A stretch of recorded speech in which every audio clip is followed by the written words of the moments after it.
going in. Having had a mild headache today, so we're gonna go in hot. That's okay.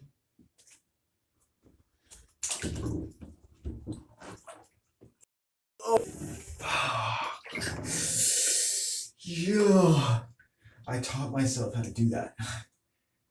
It's really peculiar. I taught myself how to get into a scalding bath with all hot water. I don't even, for a while, for a year, I go, 8 seconds of cold water, 5 seconds of cold water. And then I eventually figured out no seconds of cold water.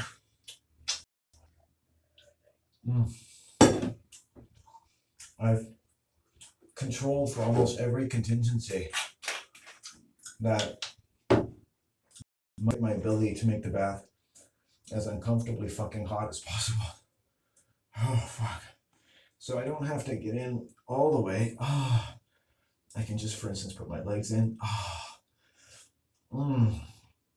Which starts to, take the heat out of the bath and put it into my body. It's just, as long as I'm sitting here, essentially, the bath is getting colder.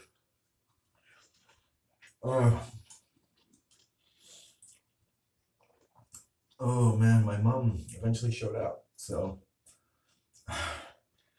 surprise, surprise. I was like,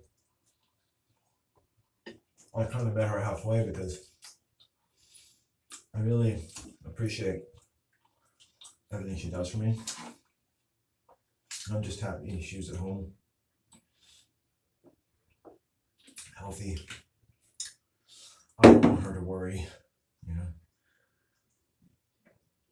She's not even that old, but it's amazing. Right?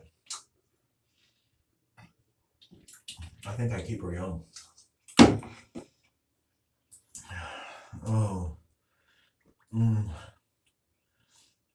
Women who've lived with me have really benefited, but also they didn't realize what they were benefiting from and what it was costing me. Some humans shouldn't live together.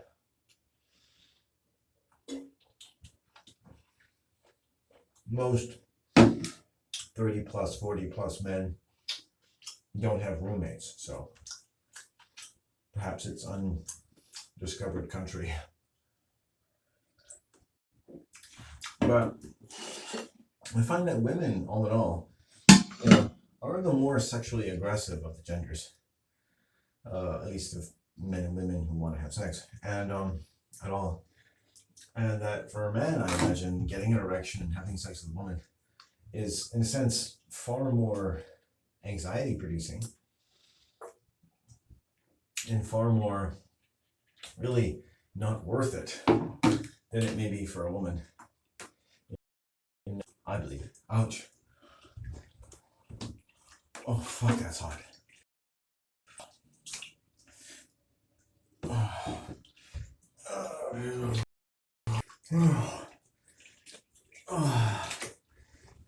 I'm in. Main body in. Holy shit. I'm not really injured today too much. A mild headache, which was understandable to some degree. I hate to say so, but it usually is. And then that being done, negative energy from various entities, as happens in my life, and I need to learn to protect myself. And as years go by, I'll live a lot longer because I've set powerful boundaries that force me to learn to protect myself from all kinds of people that other people, in a sense, were supplied automatic protection. In the video game of life, I don't usually use video games. Some people have a lot of automatic protection from certain things, automatic filters that are set on the internet of their mind. Other people don't. Other people's lower their inhibitions about people who are kind of off their radar. And there are also lots and lots, if not the majority of cases, where people come to violence and, people don't know how, but they were a part of it in some way, in how they treat certain people. It's not that you have to imagine yourself as a victim. It's like, well, people think of me this way. And like, how much do you trouble yourself to think about anyone a certain way? But in ways that you may not know, you're not thinking about someone in a way that other people are not thinking about them, or whether you know it or not, lowering inhibitions about adequate provisions for their safety in a way that you might or may not be able to preserve the safety of yourself or those you love. From similar indiscretions, weaknesses in the value of communication, so that if someone is talking about me and it's a lie and it's making people want to hurt me, that's a low value communication. And humans tend to assume that that's going to be rooted out very easily because we're all such upstanding, ethical people who never live in too much into the zone of the intoxication of group denial. But unfortunately, it's not the case. I don't wish suffering on anyone. You don't want to be in this bath right now. I'm going to get my head in quickly. Here we go. Oh.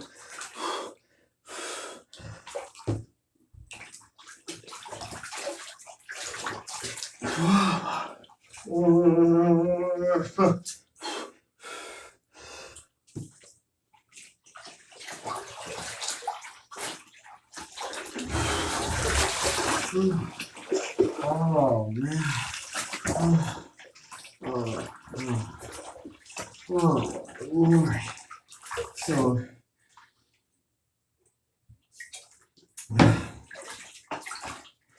you know, I do things that are hard, just like people who go to the gym. This is hard. This is very uncomfortable to go out there and live all the discomforts of life in your physical body that you might have and wish to give voice to, only to make it harder on yourself before it gets better, and to leave you with the world as a hypothetical audience that probably doesn't want to be there and never will be because of the great good judgment of the rest of the human race and the reasonable filters they have on their experience that should allow them to see fart jokes by famous celebrities, but never to hear the likes of yours truly. But for all kinds of more justifiable reasons, I talk about dark, difficult things. That hopefully these occupations will make me safer in the future. Raven medicine followed me into the day. The raven was there. When I was most vulnerable, the raven was there. The raven flew me. I think, oh, it's just the raven. Raven flew right over me. Ravens were very close to me yesterday when I was healing in Sacred Land. I was healing today. I could scarcely have avoided it, for I was scared and lonely, angry and sad, all at once, all day long, and maybe for the rest of my life. It's a dire prognostication indeed, a diagnosis, a cancer, as would be, and I would fight it off with every breath. That you might just maybe, hypothetically, think that I am making something sound, at least for myself, and if nothing else, that's reason to respect the sounds that I make. To learn, and to give things words that make my people strong. Don't interfere with that. Done a lot of work to make that clear. To make my values clear, my boundaries clear, all my intentions clear, my occupations clear. That I could speak of them in a single sentence given to me by the great wild woods where I spend most of my time. And you're less what you eat than you are where and with whom you spend your time and how much of it. Think long on that if you have any time left to do so, after you acquit yourself of all your obligations as an adult to everyone around you. And that if it is too costly, you're not doing them any favors. And it is a dangerous task to set boundaries when people are used to getting things out of you that will never satisfy them due to narcissistic leanings of our families in an industrial world that doesn't afford us enough time to really think about it. Long enough or longer than we're taught ethics by a public service announcement / cartoon advertisement with biblical fucking witchcraft. Every second you're staring at a fucking screen, except when you're listening to me, and maybe even then. Because don't you just fill in the blanks with your own personal fucking hypnosis?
that's hot.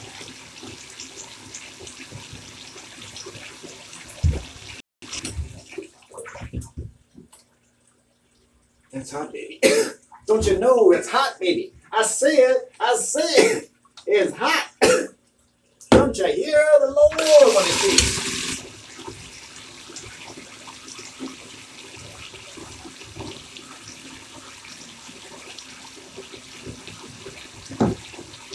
And then the book opened.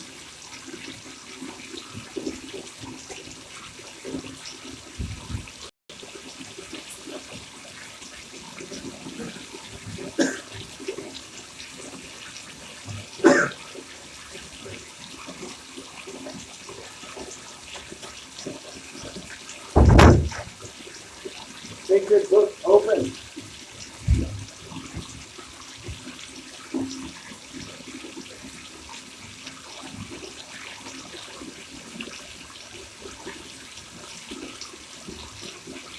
To reveal what?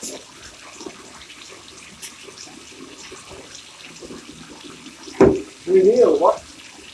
But the sacred pageants of such and such a lord and such a dear, dear queen of a lady of any gender persuasion who had enough to occupy themselves that the sports of Krishna seemed a frightful luxury for any decent human being. By comparison.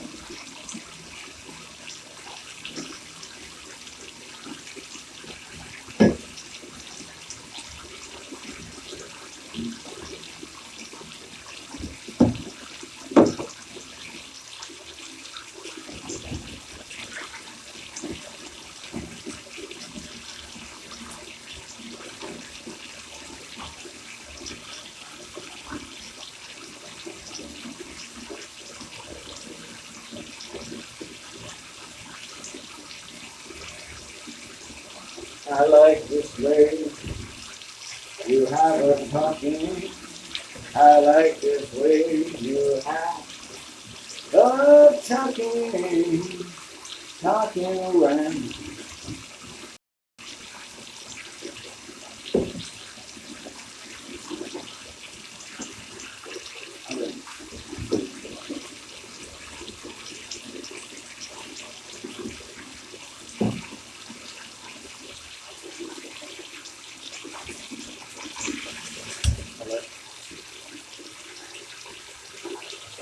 Yeah.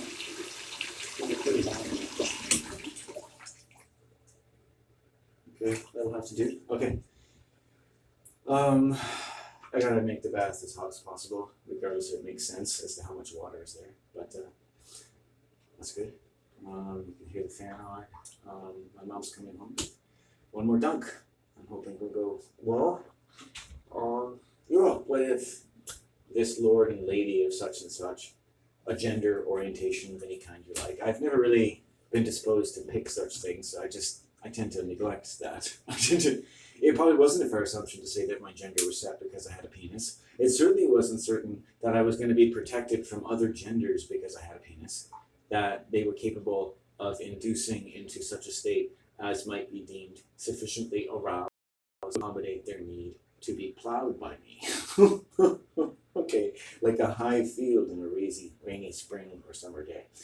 And that's putting it nicely. So I guess you could say they got my rapeseed. Oh, my rapeseed, a poem of a man who's been raped. Just to think that I've been raped, that all the days of my life, that won't change. It won't change that I was raped. But what does change over time is what I learned from it to make me safer. And yes, good thing I didn't need a rape kit. That's gotta, add a lot of insult to injury, right? But to be fair, I've had my share of medical emergencies because of such things. So, please permit me a certain grace. I am in a very hot bath right now. Oh, hopefully hot enough. And, good. So yeah, we got her well. and it's just superheating my body. And not that I really even got tremendously cold as I usually do, so it's a easier day. I'm not really sitting. My body's actually strong, so if I'm feeling pretty strong, I can handle a day like today pretty well. And my body seems to have answered in kind. Feels good. I'm hot, I'm cold,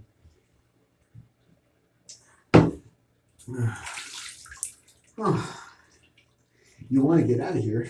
It's steamy, it's stuffy, but it's okay. I gotta tell you, just in case you're listening, things aren't that bad compared to how they've been. I should be quite grateful. You know, this is good. Let's call this good. It's not perfect, but it's good. Oh, oh man. Okay, I'll get my head in soon. And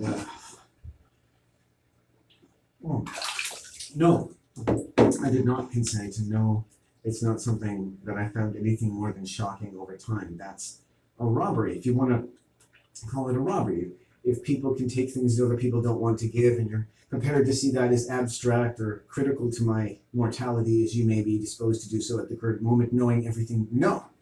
And that's fair, and I don't need to know what it is. I don't encourage comments, but call it a robbery. Yes, I was robbed of something by someone who also has a story. And to call it a robbery is to say that their story must also be told. And they told me their story in a violent way. And that all knowledge is story, even knowledge from violence can be told. And thankfully, it can be told. And we can learn and say things and put things into words that make our people strong.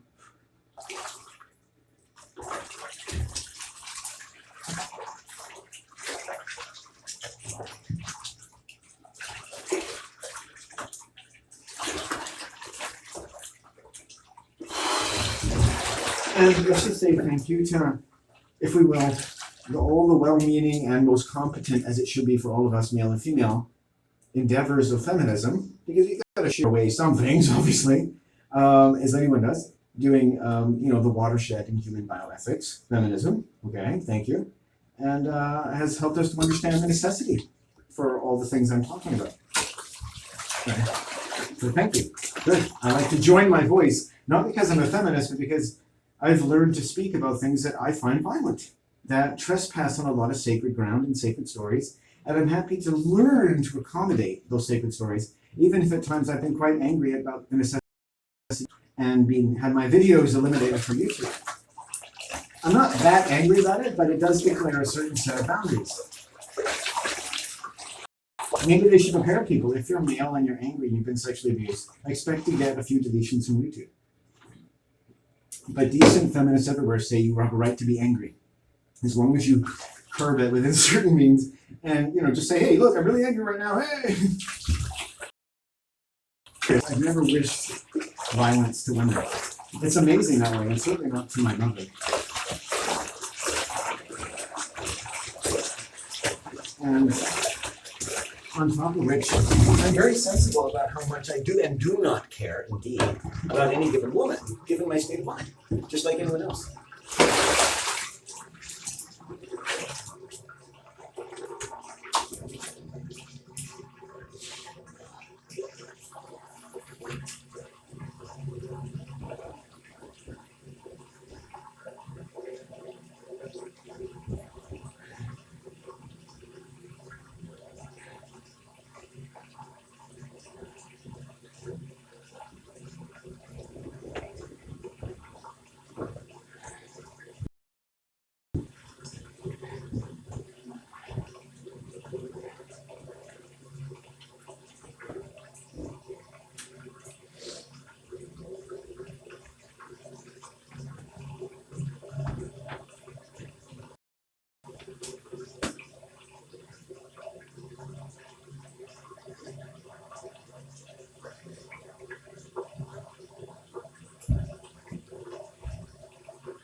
Ugh.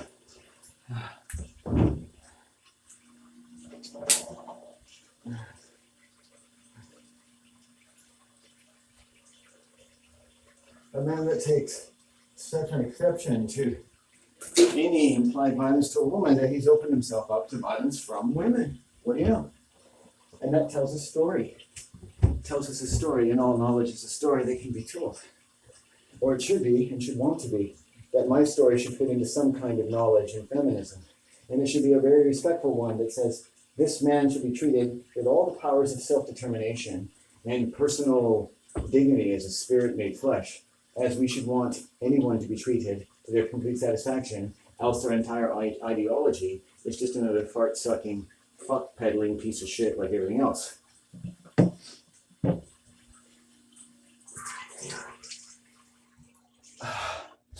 I hope I made myself clear in a somewhat metaphorical fashion, owing to the quite extraordinary proportions of the things that strain my fucking organs, that when I talk, I feel that, you know or not, all the strain upon those fucking organs, and when music tells the truth, you know you're doing something right.